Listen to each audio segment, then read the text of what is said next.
Hi, welcome back to our video fly tying series. I'm Steve Worley, owner of the WORLEY-BUGGER Fly Company. Today, I'm going to show you how to tie the Conehead Madonna. So it's February 2022. We're just getting ready to kick off our fly fishing season here in Central Washington. And folks that have been fishing know that streamer fishing this time of year can be really good, and in the spring. The Conehead Madonna here, been around for a long time, loosely based on the Conehead Marabou Muddler, which is an old school classic streamer pattern that's caught thousands and thousands of fish, and frankly it kind of gets lost in the fly bins of the fly shop. Not super sexy, like a lot of other streamer patterns are, but I think when it comes to fly patterns, it's more important how well it fishes than really, its bin appeal. So this fly was made popular by Montana fly fisherman and guide Kelly Gallup. He's tied it in a wide variety of different colors. Like I said, I've been fishing this fly for a couple of decades now, and it's really one of my favorites. I fish it for bass, I fish it for trout. It's great in a variety of different sizes and colors, and today you can manipulate the colors. I'm going to tie it in black and white, but you can tie it in yellow, tan, black, olive. Just about any color that I've fished personally works really, really well. Sizes 4 down to size 10. So let's get started. Stay tuned. I'm going to show you how to tie the very, very good fly pattern streamer Conehead Madonna. Alright, so let's get started here. Show you how to tie the Conehead Madonna. First thing that you're going to want to do is load a 4x long streamer hook in your vise with a cone, and this is a gold tungsten cone, which, remember, tungsten is twice as heavy as brass, so it's going to sink fast. In case you don't have a sinking tip line or a full sinking line, the tungsten cone head there will help it get down and fish a little bit deeper. So start your thread right behind your cone head and work back towards the bend of the fly. Laying down a thread base here. This is UTC 140 denier in white. The color doesn't really matter, because it's going to be all covered up. None of the thread's going to be exposed. So lay down a good thread base here on your shank, so we can bind materials. Has something to bind to, won't move around. Build a good durable fly. So the first thing that you're going to want is a piece of Magnum Flashabou Gold. We're going to take this. We're going to tie this in at the bend of the hook, tie in about a 1/4 inch piece of it, bind it down to the shank.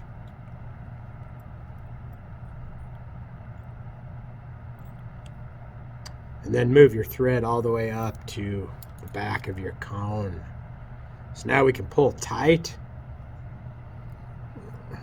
on our Flashabou and just make one wrap right in front of each other, covering up the thread.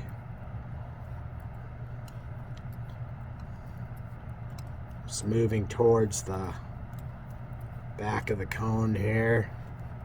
We get to the end, and we'll tie it off on both sides so it's bound down real well, and then careful you don't trim your thread. Cut your thread off.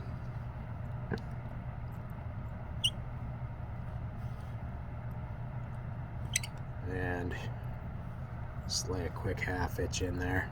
Okay, so like I was saying earlier, you can tie this fly in a wide variety of different colors. Today I'm gonna tie it in white and black. So one strip of micro rabbit. The original Conehead Madonna calls for 1/8 rabbit strips. Personally, I like the micro strip, which is a 1/16 strip. It's short, it's smaller, so you know, it's not as heavy to throw, you know, all day if you're throwing streamers, and they're a little bit smaller, so I think you get a little bit more movement out of them. So we're going to take our very first rabbit strip, and we're going to clean the ends off here so our thread has something to bind down to. It doesn't have a big clump of fur in there. You just strip that rabbit fur right off. You can even use a scissor if you want. Cut it. Cut the end so you got a nice square end, and we're going to slide that right up into the cone. That's going to lay right on top of our shank. Okay, we're going to hold it in place, and then we're going to take our thread and bind it down, pulling tight. Get it bound down there. And sometimes you want to manipulate these strips too. They'll be kind of, you pull them out of the package, they'll be, you know, kind of funky. Not, you know, you want to have them nice and straight. You can use a little bit of heat, put them in the microwave, that works. Use a heat gun. Got to be real careful that you don't burn the hairs, but just pull on it nice and tight, and that usually will straighten out the hide. So again, we're going to take our next strip. We're going to do the same process here. Okay.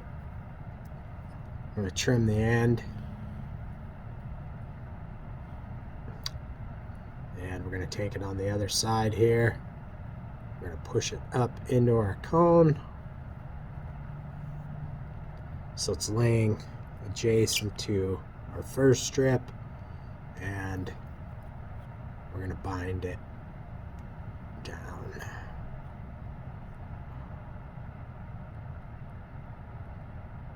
Nice and tight. Once you got that bound down, then you can make a half hitch, secure it in place. You want to pay close attention to how long your strips are.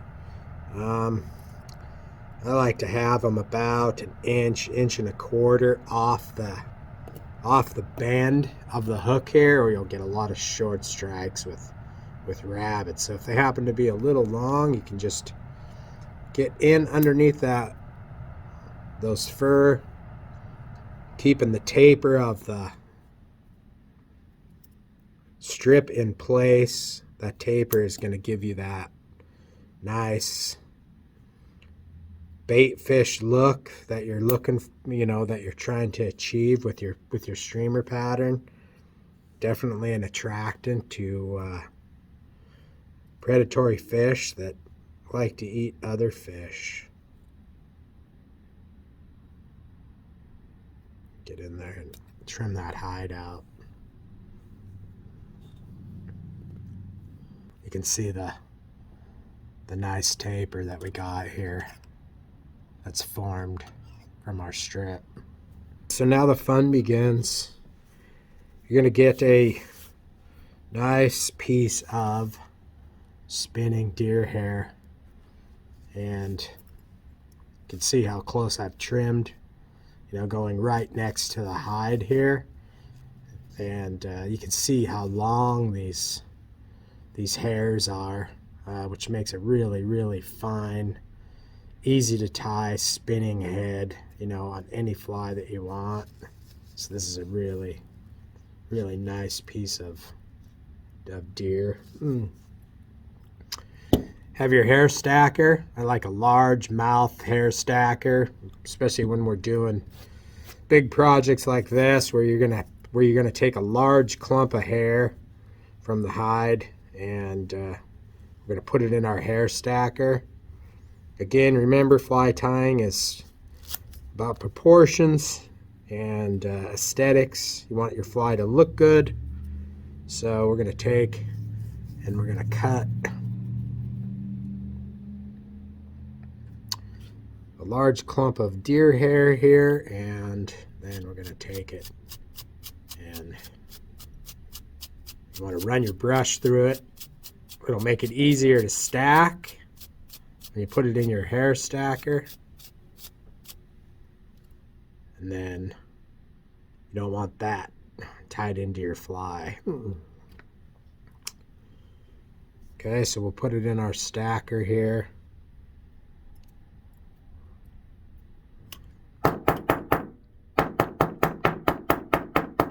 What we're trying to achieve is to get all of the tips of the hair straight, so it forms a nice, good-looking collar. So once you have that, you can pull that from your hair stacker.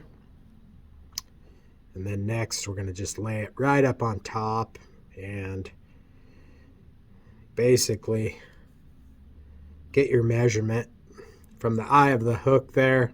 You want to go back maybe, half an inch or so. You don't want it back too far. And then we're going to just take and we're going to switch hands here because I'm right-handed. And then you're just going to take and just kind of lay this deer hair, just slowly pushing it down around the shank, and then make a wrap, and then slowly pull, start pulling, and you'll see the deer hair just spins around the shank of our fly.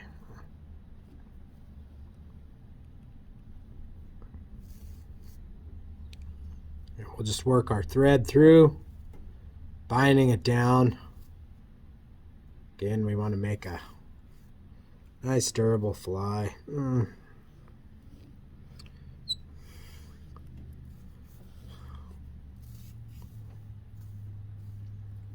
So you can kind of look and see how well you did on your spinning job here. And if you have a few spots that haven't filled in, we can take and we can add another piece, another clump of deer hair to it. And we can fill in the collar with a secondary piece of hair. So you're going to just repeat the same process. Stack your hair. Get your tips all aligned there.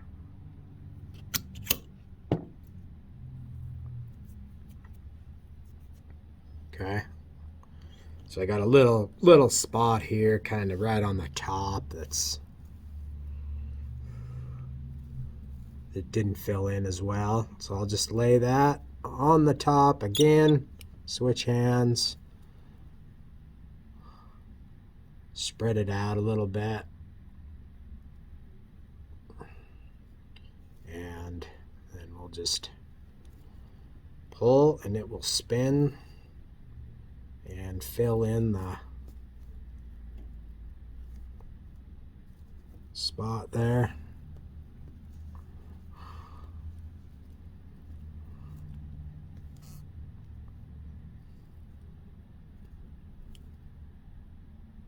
And just work your thread towards the back of that cone. It should be fairly tight and snug up against the back of the cone there, and then you can just work your thread, binding it nice and tight. And then we'll just make a few half hitches here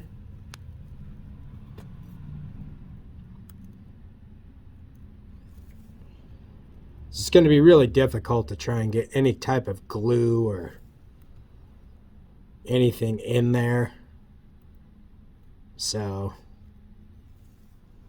just make good tight half hitches and then cut your thread off.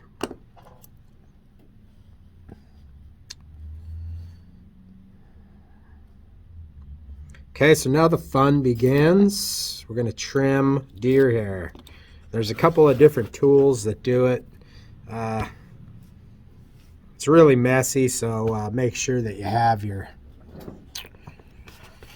collect all, your waste basket there, and that you can collect a lot of your trimmings just to keep your desk in order.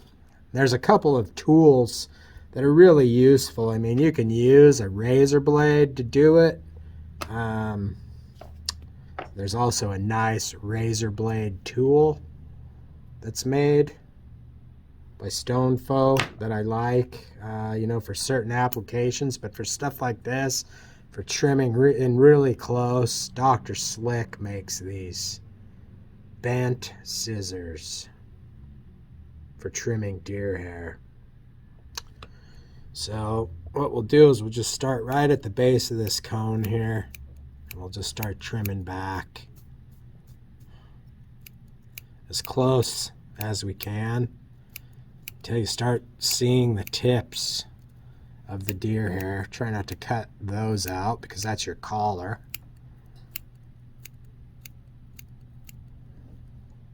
We'll just rotate the vise, working around the head.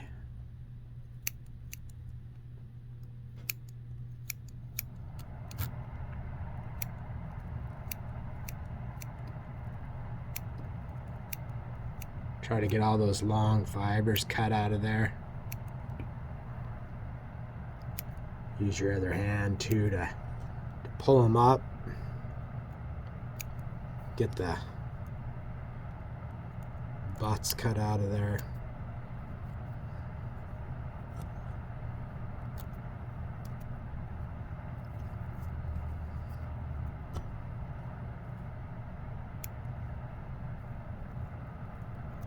Takes a few minutes to do this, but it's not hard. It's a relatively pretty simple fly pattern, but again, fly patterns don't have to be difficult to tie to be super effective. Some of the best patterns in history are super simple. So we'll just cut and we'll just trim as close as we can there. Then what I like to do is just kind of get right underneath that, right underneath the collar there on the bottom of the fly, and trim out all the deer hair, just so it exposes that gold belly in there. Kind of helps it when it's fishing, I think, a little bit. Got a straggler.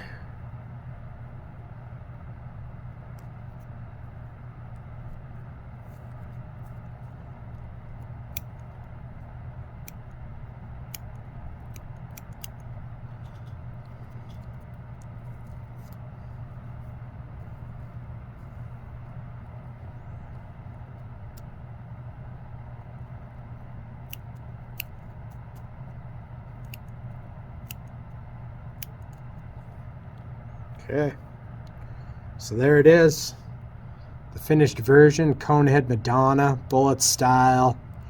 And fish is great, super easy to tie, wide range of different colors and sizes for whatever your application is. Fun to tie, super effective to fish. So thanks for watching the Conehead Madonna, and appreciate you sharing it.